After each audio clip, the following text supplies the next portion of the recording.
এই সরকার যখন রাজনৈতিক দলগুলোকে হামলা করে কোণঠাসা করে রেখেছে, যখন আমরা ছাত্র জনতা সারা বাংলাদেশকে সংগঠিত করার জন্য, মুক্তিযুদ্ধের চেতনাকে বাস্তবায়ন করার জন্য, দেশের গণতন্ত্রের পূর্ণ প্রতিষ্ঠা এবং আইনের শাসন প্রতিষ্ঠার জন্য যখন আমরা একত্রিত হয়েছি, তখন আমাদের বিরুদ্ধেও তাদের সেই পেটোয়া লীগ বাহিনী, ছাত্রলীগ, যুবলীগ, সন্ত্রাসী লীগ, ওই দুই ফোর সংগঠন, বিভিন্ন সন্ত্রাসী বাহিনীকে তারা লেলিয়ে দিচ্ছে।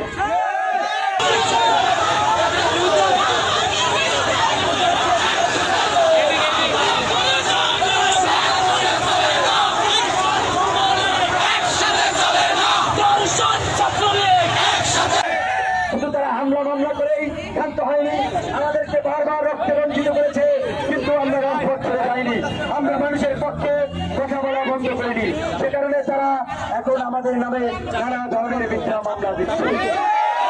এই ছাত্রলীগ, যুবলীগ, ছাত্রলীগের নারী কর্মী সহ বিভিন্ন জনকে দিয়ে আমাদেরকে মামলা দিয়েছে।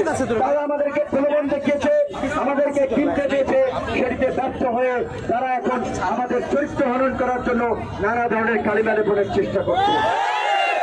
বন্ধুরা, আপনাদের প্রতি একটা কথা বলতে চাই, আপনারা বাংলাদেশের বর্তমান রাজনৈতিক অবস্থা জানেন।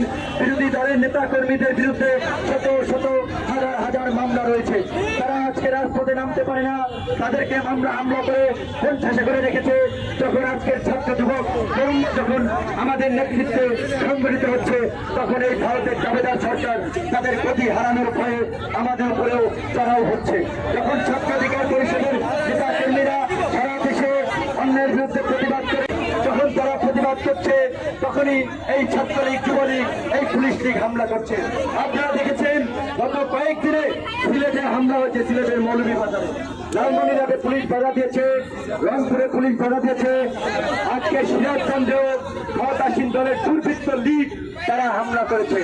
তারা আমাদের সহযোদ্ধা পাঁচজনকে তুলে নিয়েছে। আমরা ওই ভারতের দালাল, ভারতীয় আধিপত্যবাদের দোসর প্রদীপ গং নামের পুলিশ লীগের প্রতি তীব্র নিন্দা এবং ধিক্কার জানাই।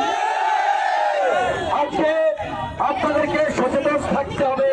ইতিমধ্যেই আমার বক্তব্য আমি বলেছি, 2008 সালে ভারত এই 2007 সালে একটি 111-এর মতো পরিস্থিতি ঘটিয়ে এই বাংলাদেশকে তাদের একটি করদ রাষ্ট্রে পরিণত করেছে।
আমরা করে আন্দোলন,